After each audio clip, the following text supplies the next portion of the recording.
अख्तर रिजवी साहब से बैठे हुए मैं बात कर रहा था तो वो जिक्र कर रहे थे कि किस तरह से उनके परिवार में, खानदान में कई लोग शायर रहे। और जब तभी इकबाल अशर साहब शेर सुना रहे थे कि आज फिर याद कोई चोट पुरानी आई, तब भी अख्तर रिजवी साहब कह रहे थे कि ये शेर मेरे लिए ही सुनाया जा रहा है। तो माशाल्लाह बड़ा खूबसूरत माहौल है। और मैं आज शायरी सुनाने के लिए नहीं बल्कि मुबारकबाद और दुआएं देने के लिए आया हुआ हूँ और अपने शायर दोस्तों को सुनने के लिए आया हुआ हूँ।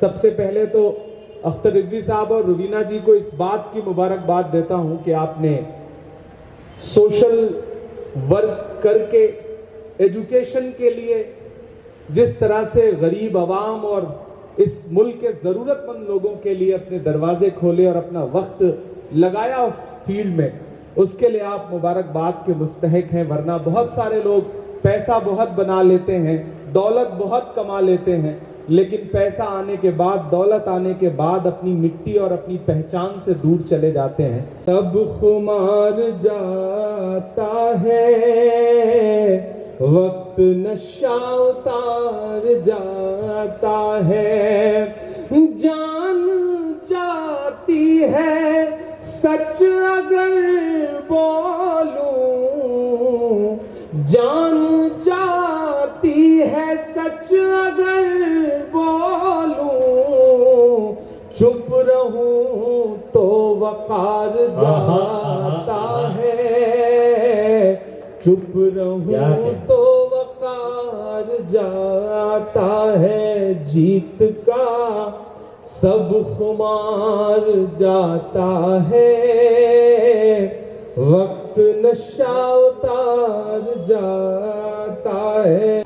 लपे आती है दुआ बन के तमन्ना मेरी, लपे आती है दुआ बन के तमन्ना मेरी, सुन ले तू आज ये फरियाद खुदाया मेरी, लपे आती है दुआ बन के तमन्ना मेरी, कि तेरे महबूब ने जिस सिमत किए थे सजदे, तेरे महबूब ने जिस सिमत किए थे सजदे, हुक्म से तेरे वो असहाब नबी के सजदे, हुक्म से तेरे वो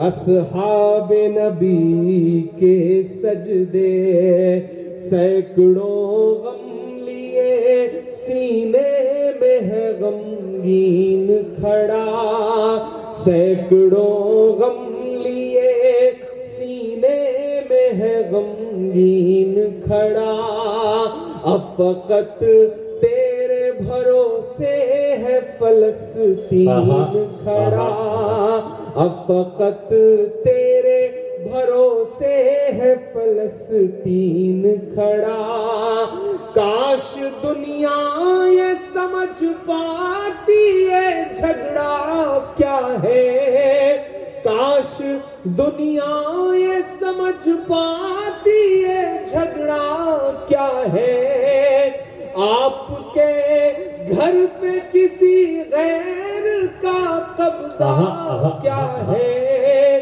आपके घर पे किसी गैर का कब्जा क्या है, तू जो चाहे तो हर एक बात को बेहतर कर दे, एक नजर डाल के हालात को बेहतर कर दे, लपे आती है दुआ बन के तमन्ना मेरी। साहब और एडवोकेट रुबीना अख्तर रिजवी साहिबा को इस बात के लिए मुबारकबाद देता हूँ कि ऐसी महफिल इस मौके पे सजाना, और तब जब घंटे भर बाद आपको एक बड़े खूबसूरत सफर पर निकलना है, तो हम शायरों की तरफ से, और मैं सीधे पार्लियामेंट से आ रहा हूं तो तमाम एमपीज की तरफ से आपकी फैमिली को बहुत मुबारकबाद देता हूं।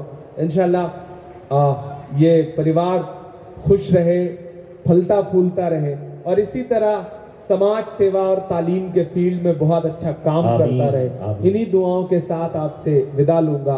बशीर बद्र ने कहा था, कहाँ आंसुओं की ये सौगात होगी, नए लोग होंगे, नई बात होगी। मैं हर हाल में मुस्कुराता रहूंगा, तुम्हारी मोहब्बत अगर साथ होगी। चरागों को आंखों में महफूज रखना, बड़ी दूर तक रात ही रात होगी। मुसाफिर हैं हम भी, मुसाफिर हो तुम भी, किसी मोड़ पर फिर मुलाकात होगी। बहुत शुक्रिया। बहुत मुशायरा, क्या कहना चाहेंगे रिजवी साहब के बारे में? देखिए, सबसे पहली बात तो दोनों कपल को बहुत मुबारकबाद, हमजा और रुमेरा को, और रिजवी साहब को ख़ास तौर पे डॉक्टर अख्तर रिजवी और एडवोकेट रुबीना रिजवी साहिबा को बहुत मुबारकबाद के उन्होंने बहुत खूबसूरती के साथ जो हिंदुस्तानी तहज़ीब है, जो रवायत है, जो विरासत है, उसको सहेजने की कोशिश की। और मुंबई के साथ साथ जो यूपी की जड़ें हैं, उनकी दोनों तहज़ीबों का संगम यहाँ पर दिखाई पड़ रहा था। और कई बड़े शोरा आज के इस फंक्शन में आए। मैं दिन में पार्लियामेंट में था, लेकिन इस फंक्शन में शामिल होना था क्योंकि मेरे लिए भी ये फैमिली की तरह है, तो मैं इसमें शामिल होने के लिए आया। और बहुत खूबसूरत महफ़िल, बहुत खूबसूरत शाम, और लोगों ने बहुत पसंद किया। और अब ये चूँकि मदीने के सफ़र पर निकल रहे हैं, तो ये भी अपने आप में एक बहुत खूबसूरत संदेशा है कि दौलत और इज़्ज़त कमाने के बाद उस मदीने वाले से निस्बत इन्होंने अपनी बना के रखी हुई है और निकाह के लिए मदीना शरीफ को चुना है। तो ये इनकी खुशनसीबी है, इस परिवार की खुशनसीबी है, और हमारी दुआएं हैं कि ये परिवार इसी तरह से फलता फूलता रहे। एक बार फिर से बहुत मुबारकबाद। जी, उर्दू अदब और इतने सारे बच्चे इस इदारे से जुड़े हैं, उसके बारे में आप क्या कहना हैं? देखिए, रिजवी कॉलेज हमेशा से, और सोशल कॉज जो है उनका इस फैमिली का, वो हम लोग दिल्ली में बैठ के, यूपी में बैठ के सुनते रहते हैं। यूपी के इनके कॉलेजेस हों, महाराष्ट्र के इनके कॉलेजेस हों, मैं हमेशा उनकी तारीफ़ें सुनता रहता हूँ। और हज़ार बच्चे यहाँ पढ़ाई कर रहे हैं और यहाँ से जा कर के पूरी दुनिया में नाम रोशन कर रहे हैं, अलग अलग फील्ड में, स्पोर्ट्स में, आर्ट में, साइंस में, टेक्नोलॉजी में। तो उन बच्चों को बहुत मुबारकबाद। और मुझे लगता है कि तालीम के ज़रिए किस तरह से खिदमत खल्क़ किया जा सकता है, वो डॉक्टर अख्तर रिजवी और रुबीना रिजवी साहिबा से सीखना चाहिए ज़माने को। मैं बहुत मुबारकबाद दूंगा और हमेशा मेरी दुआएं इस फैमिली के लिए, इनके इंस्टीट्यूट के लिए, इनके हर कॉज के लिए मैं हमेशा साथ खड़ा हूँ। Thank you. रिजवी साहब, एक लास्ट में से भी, आज इमरान भाई आए, इतने बिजी सेशन में, महाराष्ट्र की शान है वो, मेंबर ऑफ पार्लियामेंट है, आप भी रह चुके, क्या कहना चाहेंगे सर?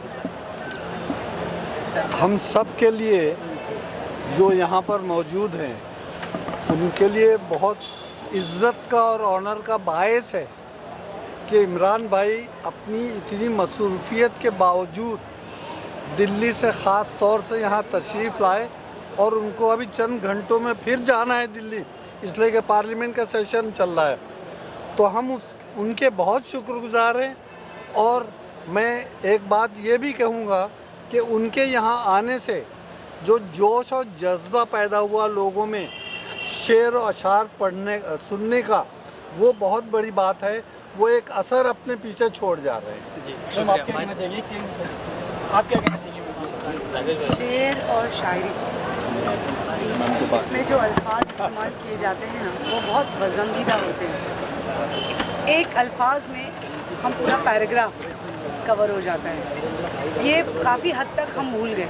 हम इंडियन हिस्ट्री भी भूल रहे हैं और वो तहज़ीब भी भूल रहे हैं। तो शायद रिजवी जैसे इदारे ने प्ले का बटन दबा दिया है। अब अक्सर और बहुत बार आप रिजवी के प्लेटफॉर्म पे, मैं दूसरों के बारे में तो नहीं, मगर रिजवी के प्लेटफॉर्म पे ये आप ज़रूर देखेंगे। मैम, मदीना आप लोग जाने वाले हैं निकाह के लिए, क्या कहना चाहेंगे? कितना फॉर्चुनेट, कितना लकी मानते हैं कि वहाँ पर ये फंक्शन एंजॉय करने का मौका मिलेगा आप लोगों को? देखिए, ये बच्चों की किस्मत है, ये मेरी और रिजवी साहब की कोशिश है। मगर इन दोनों बच्चे, रुमेरा अख्तर हसन रिजवी और हमजा आज़र वारसी साहब, ये दोनों बच्चे अपनी किस्मत लिखा के लेके आए। ना हम खाली हाथ आते हैं, ना हम खाली हाथ जाते हैं। ये जो जुमला, ये सिर्फ एक जुमला है। अल्लाह ताला ने हमें अपनी तकदीर दी है और हम अपने अमाल लेकर जाते हैं। तो ये उनकी तकदीर का असर है कि वो मदीना जा रहे हैं। Thank you ma'am, thank you so much, thank you.